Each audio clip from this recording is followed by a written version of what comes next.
On this day, a new day,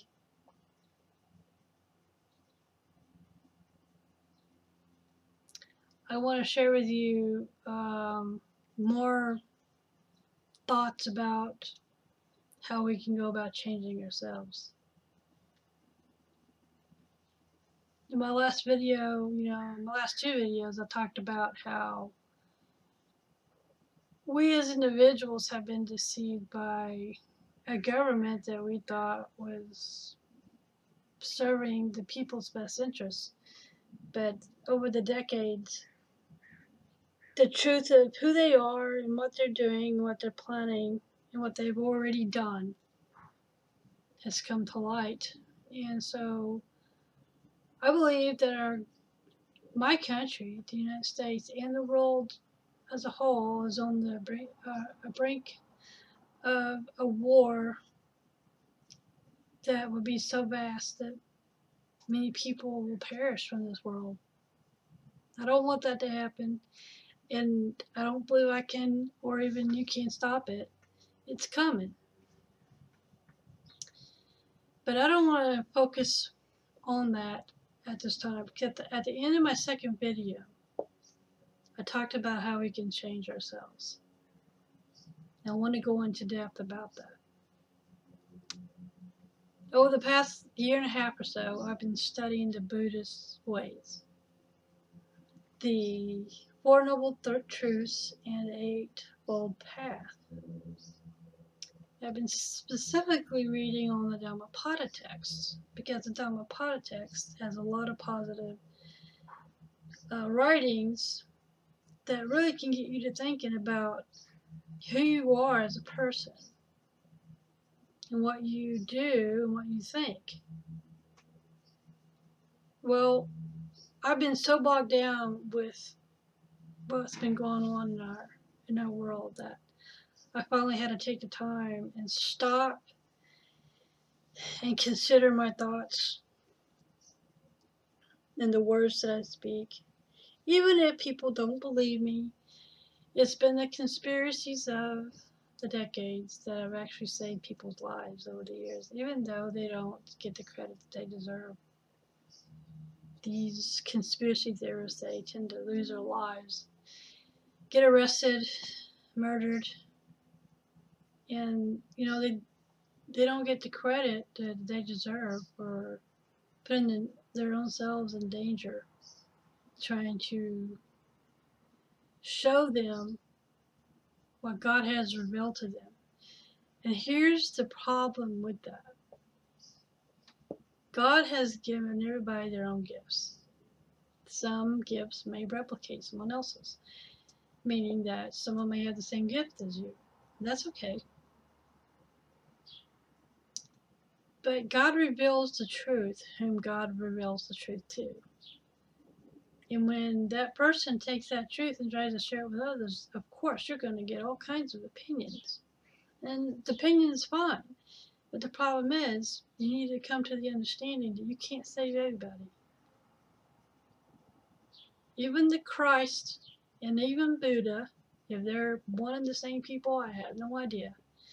The only thing I know is that they shared a teaching that can teach us individually how to walk in the light. Now, I want to share from the American Standard Version Bible. Now, I don't believe that everything in the Bible is a fact. However, I do believe that the Bible has good prophetic uh, text, as well as good, positive, influential text that can teach you how to walk in the light. And the prophetic text can prepare your mind and heart for the things that are unfold in our world. But I'm looking at 1 John in the first chapter, verse 5. And this is the message which we have heard from him and announced unto you, that God is light, and in him is no darkness at all. If we say that we have fellowship with him and walk in darkness, we lie and do not the truth. But if we walk in the light as he is in the light, we have fellowship one with another. The blood of Christ, his Son, cleanses us from all sin. If we say that we have no sin, we deceive ourselves, and the truth is not in us. If we confess our sins, he is faithful and righteous to forgive us of our sins, to cleanse us from all unrighteousness. If we say we have not sinned, we make him a liar, and his word is not in us. Now, upon that saying, I go into the Dhammapada text, where, let me go back here. Looks like my text has jumped.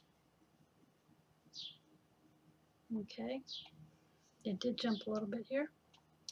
There is a text entitled, Suffering Follows the Evildoer. This is in the Dhammapada text of the Buddha teachings. And I'm going to read a paragraph here. It said, all that we experience begins with thought. Our words and deeds spring from thought. If we speak or act with evil thoughts, unpleasant circumstances and experiences inevitably result. Wherever we go, we create bad circumstances because we carry bad thoughts. If we cannot shake off these sufferings as long as we are tied to our evil thoughts. This is very much like the wheel of a cart following the hooves of the ox yoked to the cart. The cart wheel, along with the heavy load of the cart, keeps following the draught oxen.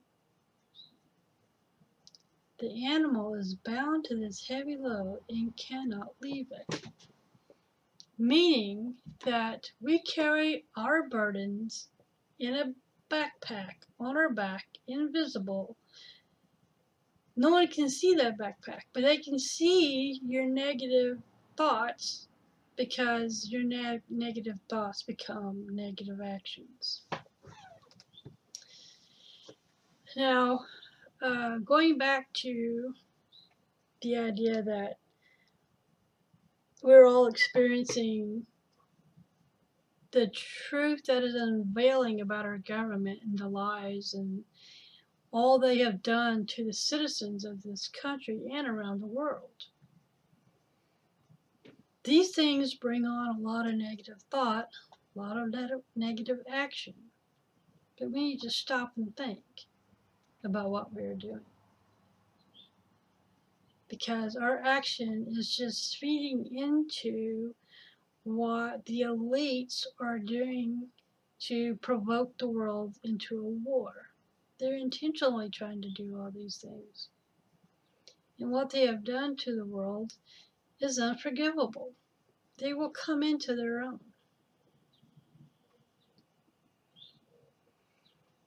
Now, I'm going to read something else about how our anger and our hatred of what's happened to us can result in something bad. So here's another Dhammapada writing from Dhammapada text. It's entitled, Uncontrolled Hatred Leads to Harm and Overcoming Anger.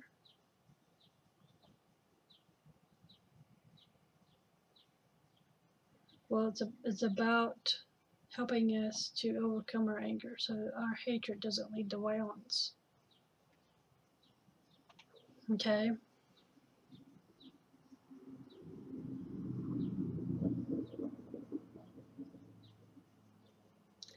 looking at the commentary here.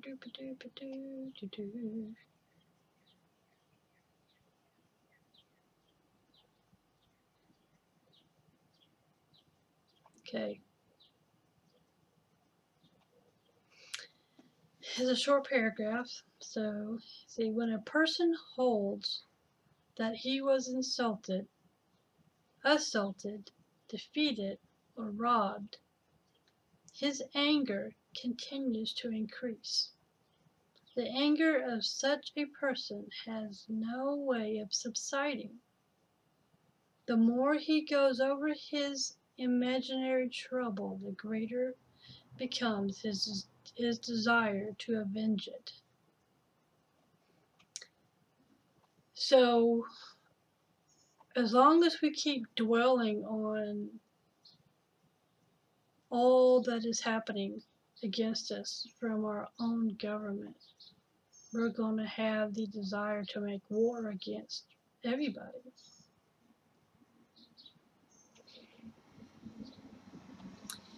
But if we change our frame of thought and start practicing to think in a positive manner, and make sure that our words that come out of our mouth is uplifting, a positive teaching to others. Because all we can do is change ourselves. And all we can do is be prepared for those who don't want to change their negative behavior, or they're so angry with what's going on in our country that they keep lashing out.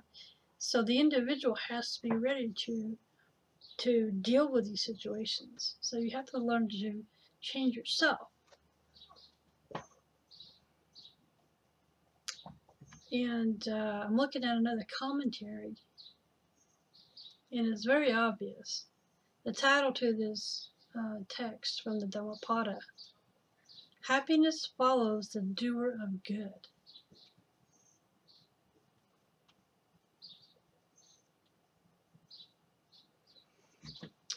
All that a man experiences springs out of his thoughts. If his thoughts are good, the words and deeds will also be good. The result of good thoughts, words, and deeds will be happiness. This happiness never leaves the person whose thoughts are good. Happiness will always follow him like his shadow and never leaves him.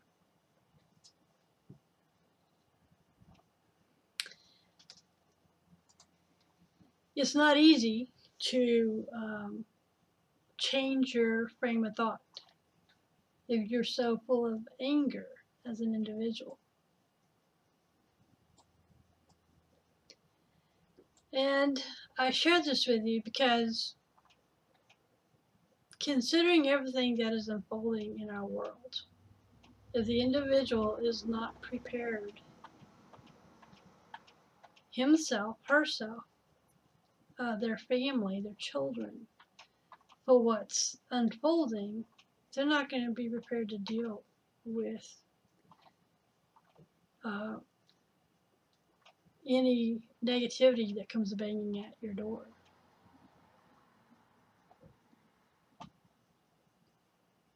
Now, the book I'm reading from is called The Treasury of Truth, and it's a book of Dhammapada. And it's the text version.